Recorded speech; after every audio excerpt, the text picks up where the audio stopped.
আসসালামু আলাইকুম, welcome back to my new blog. দেশ এবং দেশের বাইরে থেকে যেখান থেকে দেখছেন, আশা করি সবাই ভালো আছেন। আলহামদুলিল্লাহ আমিও ভালো আছি, যদিও একটু ঠান্ডা লেগেছে। ঠান্ডা জ্বর সব কিছু মিলিয়ে এমনি একটু ঈদের ব্যস্ততা সব কিছু মিলিয়ে অনেক দিন পরে ব্লগ শুরু করলাম, মানে প্রায় অনেক দিন পরে।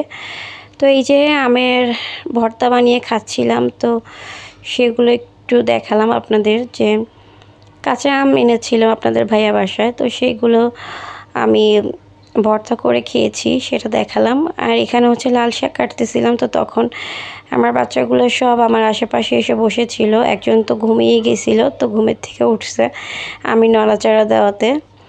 তো তারপরে আপনাদের ভাইয়াকে বলছিলাম আমার জন্য একটু সন্ধ্যার জন্য নাস্তা আইনো।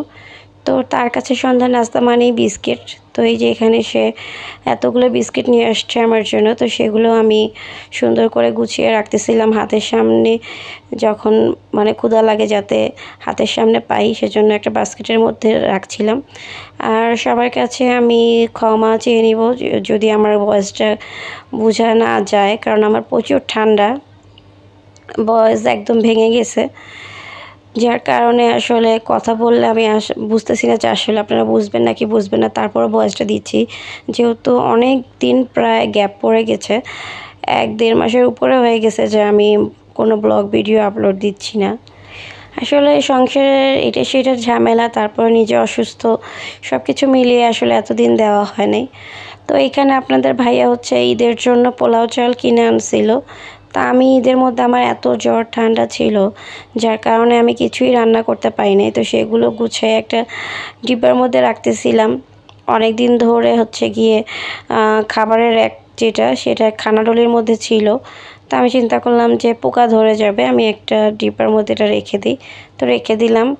আর এইদিকে একটা কুরবানি ঈদের সময় এমন একটা সময় আমার ফ্রিজটা সমস্যা দেখা দিচ্ছে একটু, যেহেতু আমার ফ্রিজটা অনেক পুরনো একটা ফ্রিজ আমরা ব্যবহার করি।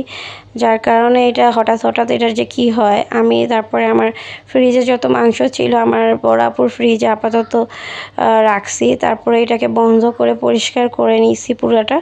তারপর এটা ড্রয়ারটা পরিষ্কার করতেছিলাম ধুয়ে, তো সেটাকে মুছে নিচ্ছি এখন।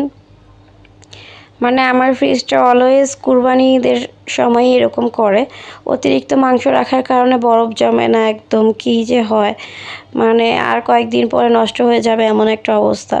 এই জন্য আপনাদের ভাইয়াকে কোনো বাজার টাজারও করতে মানা করে দিছি।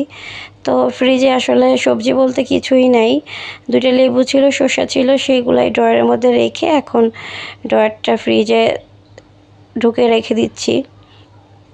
এই যে দেখেন আমার ফ্রিজ একদম খালি, যেহেতু মাত্র পরিষ্কার করলাম, কিছুই নাই।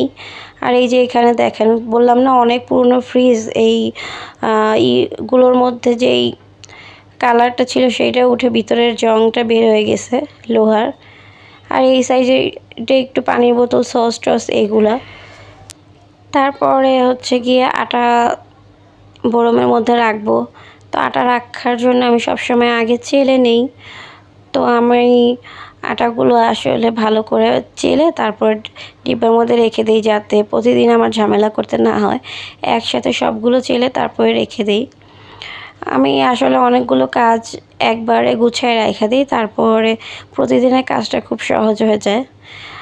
আর জ্বর ঠান্ডা তো এখন কি বলবো, ওই যে আমি কথা বলতেছি, আমার কথা বলতে কষ্ট হচ্ছে, গলাটা একবারেই ভাঙা। তারপরে যেহেতু একটা চ্যানেল খুলেছি, এটার মধ্যে ভিডিও দেওয়া শুরু করেছি, তো এখন যদি এটা কন্টিনিউ না করি, এটা একটা মানে পিছিয়ে পড়েছি এমনি অনেকটা, সেই জন্য আসলে এই ভাঙা গলা নিয়ে ভয়েস দিচ্ছি। আর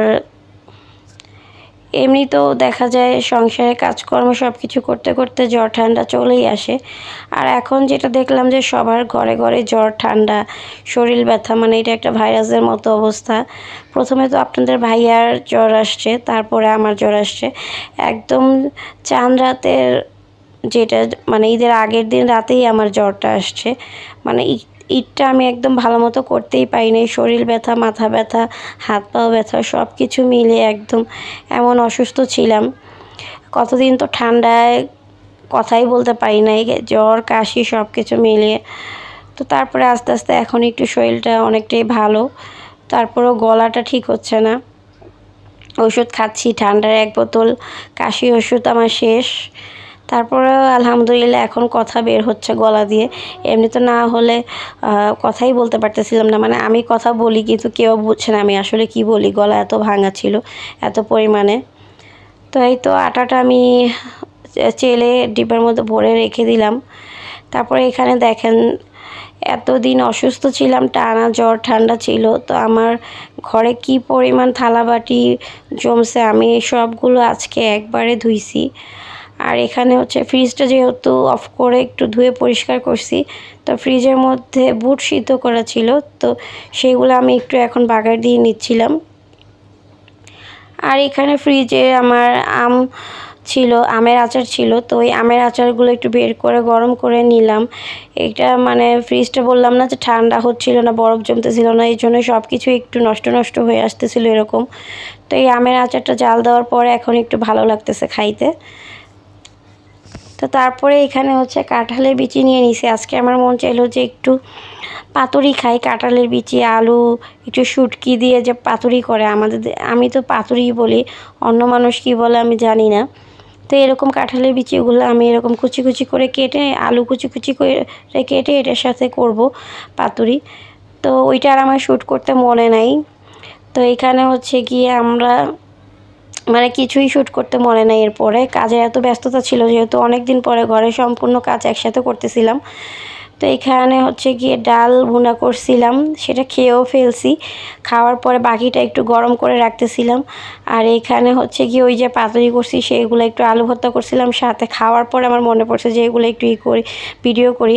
আর এখানে হচ্ছে আমার বড়াপুর বাসায় যাচ্ছি, তো ওর বাসা থেকে আমি অসুস্থ ছিলাম, খাবার দাবার দিছে, তারপরে সব কিছু মিলে এত হাঁড়ি পাতিল জমছে, তো সবগুলো আজকে একসাথে দিয়ে দিব। তো সেগুলো একটু আপনাদের দেখালাম যে বড় বোন থাকলে কি সুন্দর ব্লেসিং, যে আপনি অসুস্থ থাকবেন আপনাকে খাবার দাবার দিবে। আমার ঘরে তো ওর জিনিসপত্র দিয়ে পুরো ভরে গেছে, এত পরিমাণ খাবার দাবার দেয়।